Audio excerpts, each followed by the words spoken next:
Okay, so ito yung experiment nila. Okay, yan ang setup. So, bawat setup nila ay meron na, bawat part ng setup, it represents something. Okay? So the first step in their experiment is they heated the water to create water vapor or steam. So ano kaya yung nire-represent nito na water sa early Earth?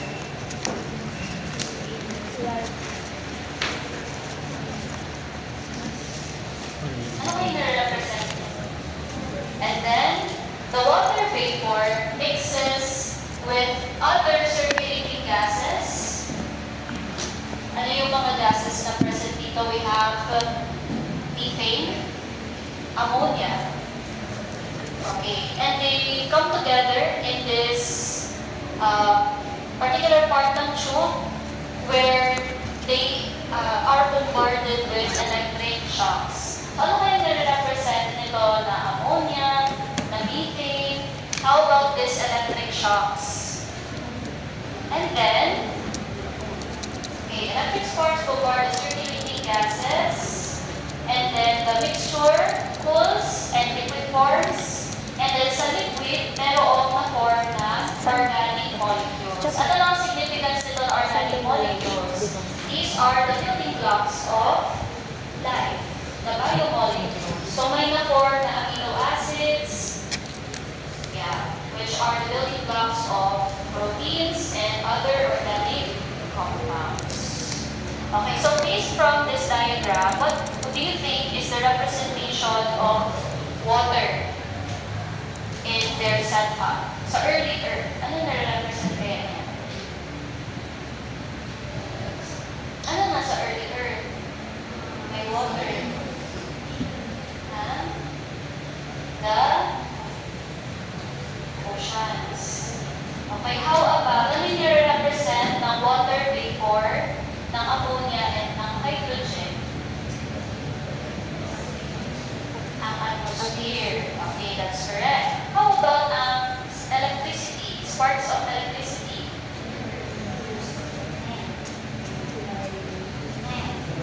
Ano yung electricity? Yes. Thunderstorm. Yan, thunderstorm, lightning. Kasi yun ang may bigla. Okay, lightning in the early Earth. Okay, so based on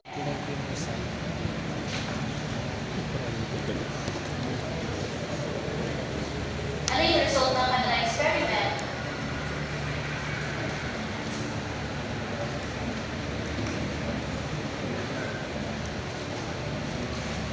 And why is this important in the history of life?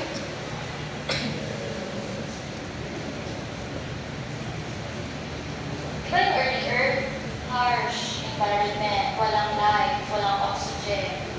Okay, how does their experiment contribute to our understanding of how life originated?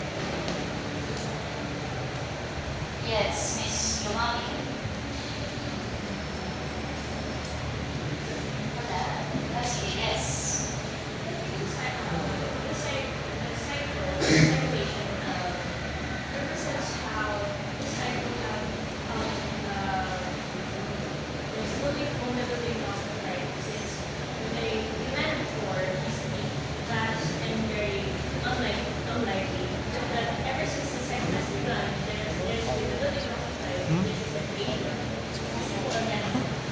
So their experiment just proves that organic compounds, it is possible for organic compounds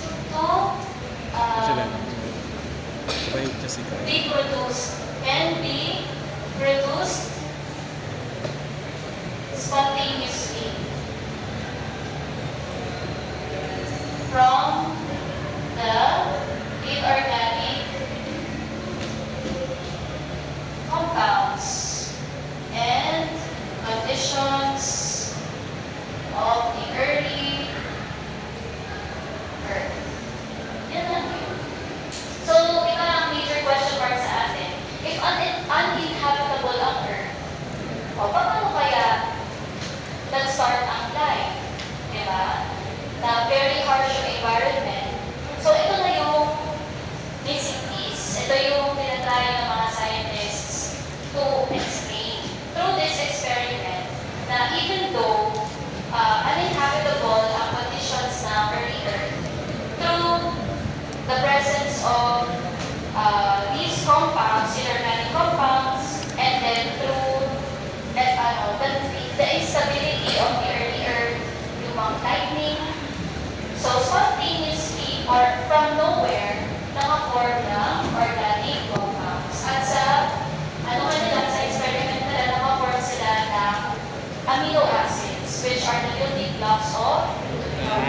Ay, protein. However, sa recent experiments, mali yung composition ng early Earth na it is far from what Miller and Urey predicted.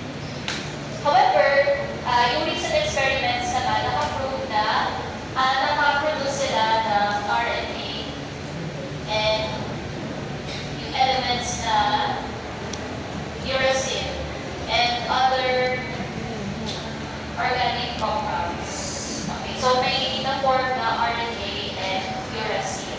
So, itong compounds na to, these are the building blocks of, itong uracil, building block siya ng nucleic acid, di ba?